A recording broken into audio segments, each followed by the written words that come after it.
Okay, तो आज हमारा नेक्स्ट टॉपिक है सेल्स लेजर कंट्रोल अकाउंट। हम इसके अंदर मैक्सिमम देखेंगे कि कौन कौन सी चीजें हो सकती हैं जब हम कोई भी अकाउंट बनाएं तो। Clear? Yes sir.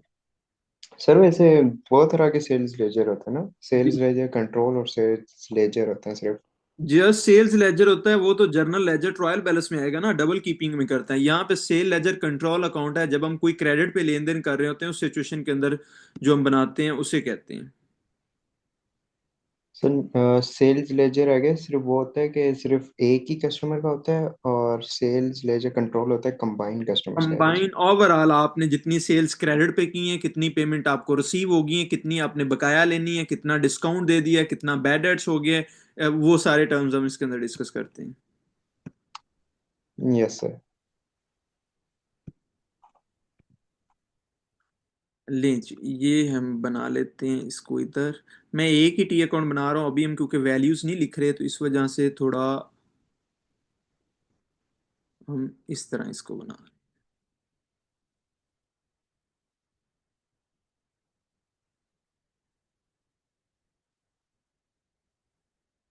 Cell ledger control account.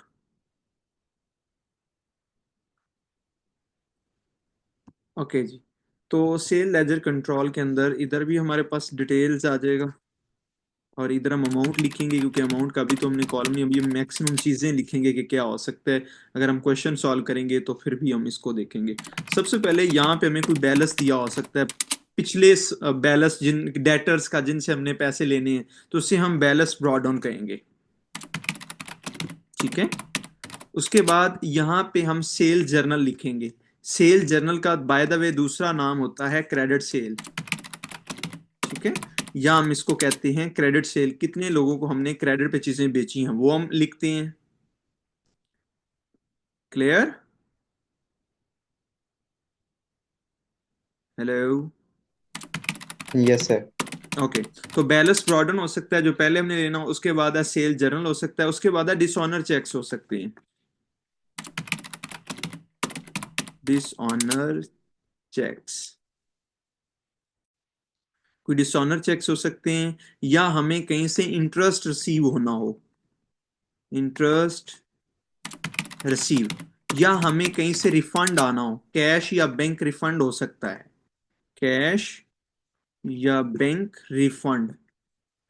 ये हमारे पास सेल्स लेजर के अंदर चीजें मैक्सिमम डेबिट्स हो सकती हैं। ये सारी किसी भी क्वेश्चन में नहीं होंगी, लेकिन ये मैक्सिमम वो चीजें हैं जो हम जिसकी शक्ल में सेल लेजर कंट्रोल अकाउंट में पेमेंट आ सकती है। एक तो ये हो सकता है कि हमारे पुराने डेटर्स अकाउंट रिसीवेबल हो सकते हैं, उसको हमने बैलेंस ब्रॉडन का नाम दे दिया।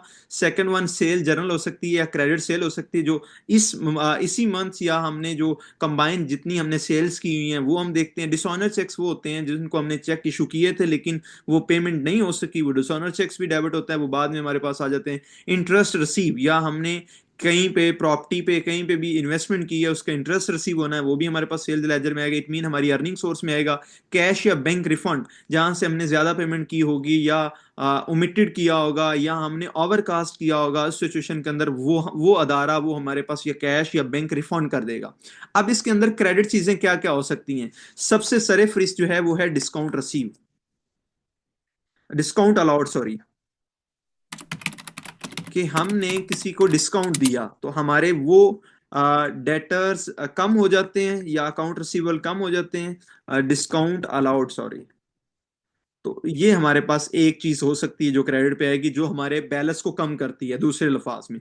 या हमारे पास सेल रिटर्न हो सकता है, जो चीजें हमारे पास वापस आ जाएं उनकी भी पेमेंट हमने नहीं लेनी होती, तो सेल रिटर्न हो सकता है। या इरिकवरेबल डेट्स हो सकते हैं, जो मिलने ही नहीं है, इरिकवरेबल डेट्स। ठीक है, या जिसे हम शॉर्ट के अंदर बैड डेट्स भी कहते हैं। ये हो सकता है, और हमें हो सकता है कैश या बैंक रिसीव, कैश और बैंक से हमें जो पेमेंट रिसीव हो चुकी है वो भी हमारी क्रेडिट हो जाएगी, रिसीव। और हमारे पास यहाँ पे कोई चीज हो सकती है रिकवर सेल डिस्काउंटर और कोई चीज नहीं, उसके बाद जो भी आंसर आएगा वो बैलेंस कैरी डाउन होगा, इट मीन वो हमने पेमेंट बकाया लेनी होगी। तो ये वो है जो कंट्रोल लेजर्स हमारे पास सेल्स का है, जिसके अंदर मैक्सिमम चीजें आ सकती हैं, वो ये वाला अकाउंट है। Subscribe to my channel.